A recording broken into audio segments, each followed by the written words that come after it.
What's going on, guys? Welcome back to a brand new video. I hope you guys are all having a great week, smashing your goals and smashing everything, crushing everything.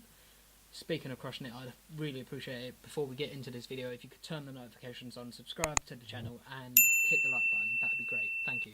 Right, this is the match preview of Arsenal against Rennes. Before I get into that, just want to touch on a couple of key points that I thought we could take into that game from the Manchester United game. I think, we obviously know the result, or and we've got the 3 points somehow. No one I was speaking to was feeling confident. I think we all sneakily wanted Arsenal to win, but didn't really expect it. I certainly didn't expect the ease that we did it by, and the ease that yes, they did have their chances, but I mean, there was not really many clear cut.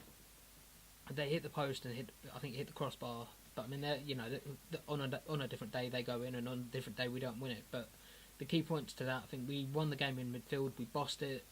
Pogba was non-existent. Matic, he didn't have a good game. To be honest, none of the United players really come off that game and really actually can say they've sort of left it all on the pitch. Another key point was obviously Xhaka's goal. A lot of people were blaming De Gea for messing up, obviously not saving the shot. Xhaka's shot, I think, obviously a lot of people thought it took a vicious deflection, but it obviously didn't. It was just the way it dipped, swerved, and right at the last minute, and obviously that did for De Gea, which it does take a very, very good shot to beat him, as we all know. He's definitely one of the best goalkeepers in the world, if not the best in the world. The second and maybe third talking point would obviously be whether you think Aubameyang's penalty was soft. I personally think there was enough contact for him to go down. Obviously on Lacazette, it was the fact there was a little. It was minimal. It was minimal, but there was a little nudge in the back, obviously, and you can't do that in the box. That you can't get away with that. There's not,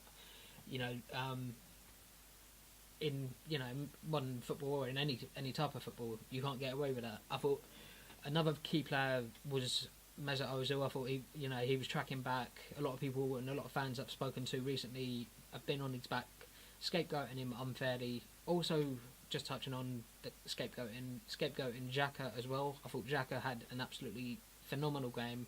Best I've seen him play in the Arsenal shirt, which was obviously, it's all good things, all good boding well for the future. But getting back to Ozil, I thought Ozil finding the little spaces, the pockets of space in between Matic and the defence was key. He was pinning passes to Lacazette, pinning passes to Aubameyang, and obviously just creating absolute havoc for them. Team morale and team confidence has never been, I don't think, ever been higher. I think going into obviously such a crunch game in the Europa League round of 16, second leg, is obviously you need confidence, and you need the team morale to be at its all-time high, and I don't think it could be any higher than it is currently, although fans will do their best to try and disagree. But with that being said, we do face an absolute mountain to climb getting into the Rennes game coming Thursday. This will be going out on Wednesday sort of late afternoon.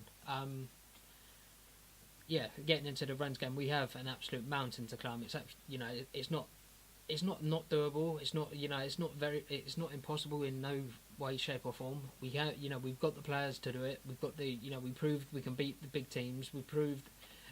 We have come unstuck in bits and pieces and kind of dribs and drabs of the season, which it kind of comes down to the lack of quality that we've got within the side. I think that obviously plays a massive part. I think that if we did have the better quality, this would it wouldn't happen as much.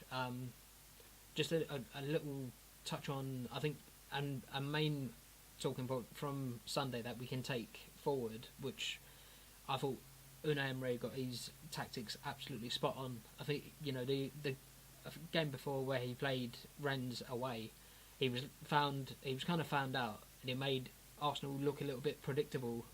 Although obviously we were playing majority of the game with 10 men the first leg, so obviously our the being 3-1 down probably wouldn't have happened had Socrates not got sent off. But obviously, when Socrates got sent off, head started to drop. Morale did start to drop a little bit, and that's why bouncing back against Man United was such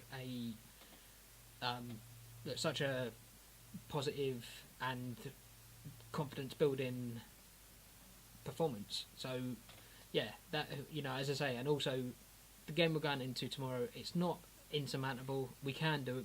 As I say, we've got the players to do it. It's just a matter of if Emre. What I'd like to see is if he is making changes, I'd like them to be minimal. No key players taken out.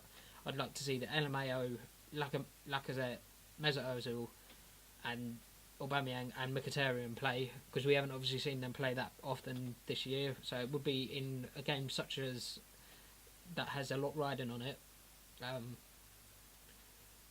I'd like to see them play, obviously as our main sort of front four.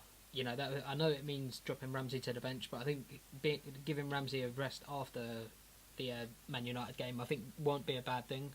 I think obviously with regards to the back sort of defence, I think the formation he'll play is a 3-5-2 or 3-5-1-2, something like that.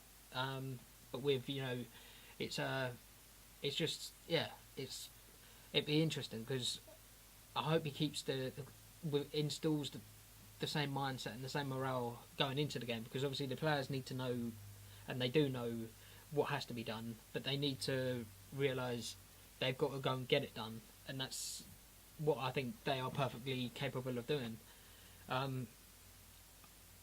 Like I said, touched on the lineup. I expect the lineup to be kept the same. I don't expect there to be any changes, no key players taken out, and if there are changes, as I said, minimal changes would be preferable. And my scoreline prediction is simply Arsenal to win 3-0. I want to get your guys' opinions, Arsenal fans out there. Comment down below your score predictions, what you want to see from the remaining part of the season. Should we prioritise Europa League glory over top four, or should we try and keep obviously both options open in case both options come about? If we get to the Europa League final and still have a chance of winning, getting into the top four, what do you guys think? I would obviously leave it down below, and I'll reply to as many as I can. My general opinion, scoreline wise, Arsenal to win 3-0. That's what my heart and my head is saying. That's just how it is, and I don't think it'll be far wrong. Providing Arsenal defend as a unit like we did against Man United, I don't think they'll have many problems. Stopping their wingers getting forward will be obviously a key part, but let me know what you guys think. I'm out of here in a bit. Are you confident? Yes or no? Comment yes or no down below, and you boys out of here in a bit. I'm going to have a shower. See ya. What you're giving, that's how we live it. Don't be mad at the system, it's simply how we've existed. I hear a lot of people talking like they politicians.